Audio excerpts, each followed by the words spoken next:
So, magandang araw po sa inyo lahat. No? Panoorin natin to. Ano ba to? Ito. Ah. Okay. Sino siya? Wala naman ho siguro hindi nakakakilala sa atin, di ba? Gago! Sara Duterte kinontra ang pagkalat ng pulis sa mga kalsada. Shit. Ano ba to? Vice Presidente ba tong hayop na to? Kinontra ni Vice President Sara ang plano ng Philippine National Police na maglagay ng presensya ng mga kapulisan sa kalsada. Sinabi ng Vice Presidente na masyado na luma ang nasabing akbang ngayon.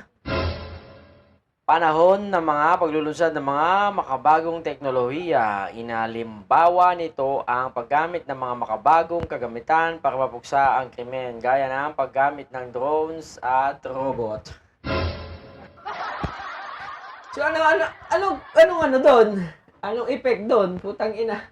So, kailangan mo buruhin yung mga pulis diyan sa may mga presinto nila. Ganun ba yun? Hindi mo wala. Ang lalaki ng mga tiyan, hindi mo pa paglakad-lakadin sa kalsada. Nandun ka sa ano? Halimbawa, sa kalye, ano ba tawag dito? Okay, sa kalye na lang ng Davao, okay? So, nasa presinto ka, tinatamad ka lumabas, papalipad ka na lang ng drone, gano'n, papadala ka ng robot.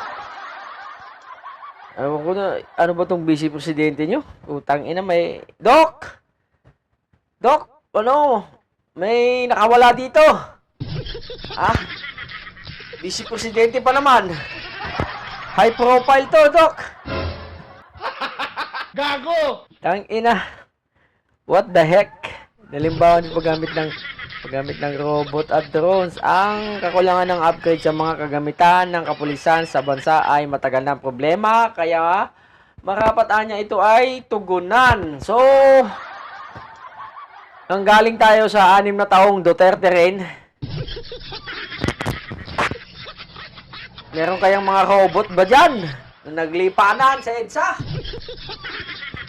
Meron ba po bang mga drone dyan sa kakalsadaan ng Metro Manila na nagliliparan? Meron po ba? Meron po ba tayo nakita? Ang daling magsalita ni Vice Presidente Sara Duterte. Madam, ang dali mong magsalita, parang ikaw yung bangag.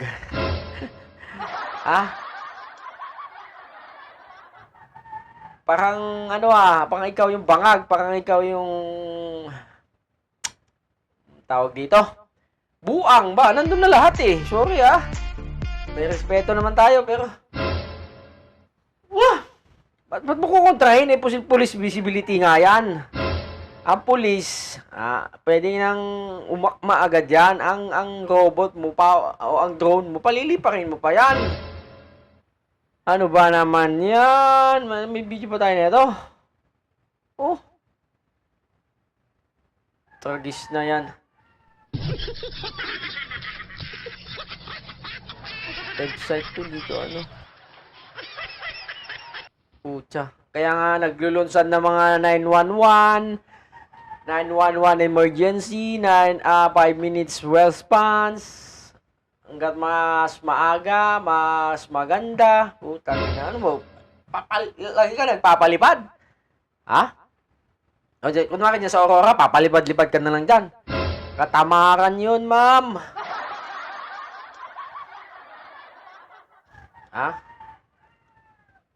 Katamaran. Kaya naglaki yan siguro yung mga tiyan ng mga pulis, no? Laki yan ng mga tiyan, mga bulsa. Nakakang 6 na taon. Anak ng kagang naman, no? Ano ba to? Dok, kunin nyo na po ito. Hindi natin alam kung ano pa pang susunod na gagawin na itong tao na to. Panginoong Jesucristo na may dala ng langit at lupa. Patawarin niyo po kami dito sa taong ito. Vice Presidente pa man din. Gago! Hindi alam ang ewan, hindi naman ako matalino, pero kaya ko naman ano, ang tawag dito, i-justify yung yung kailangan ng police visibility talaga sa Metro Manila. Gago! Kahit hindi sa Metro Manila, sa buong bansa, police visibility pa rin yun. Kasi ang CCTV naman, puta, parang ano lang yan. CCTV is hindi naman prevention yan eh. Crime solution yan. Madam, ano ba? Robot mo, mamaya magkamali pa yan. Pumatay na naman yan. Ay, nako. Diyos me, marimar na may dala ng langit at lupa. Patawarin niyo ho kami again na nakapagluklok po kami ng ganitong presidente o vice president. Hindi na ho natin kailangan pakatingin pato sa presidente. Yun lamang ho, hanggang sa muli. Bantayan ho natin tong babaeng to. Hindi ho siya normal. Kumbaga, parang siya yung bangag eh, no? Parang siya yung may tama, may sapi, ando na lahat. Ay, nako. Nayupak na yan.